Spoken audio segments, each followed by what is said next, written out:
I know.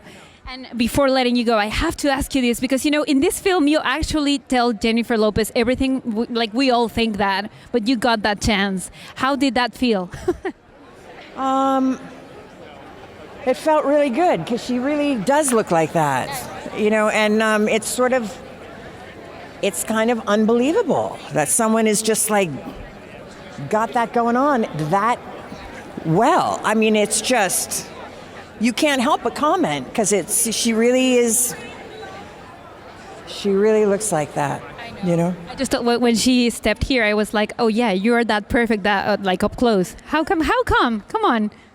Oh, well, she says she works out, and then I think it's genetics, and It's a miracle, maybe. I don't know. I think so. Yeah. But I'm a fan. I'm a huge fan of hers, and she works her butt off. So she deserves that incredibly hot physique and her beautiful good looks. That's for sure. Yeah. So do you. So Jennifer, thank you so much for stopping by and enjoy your night. It was nice to meet you. Bye.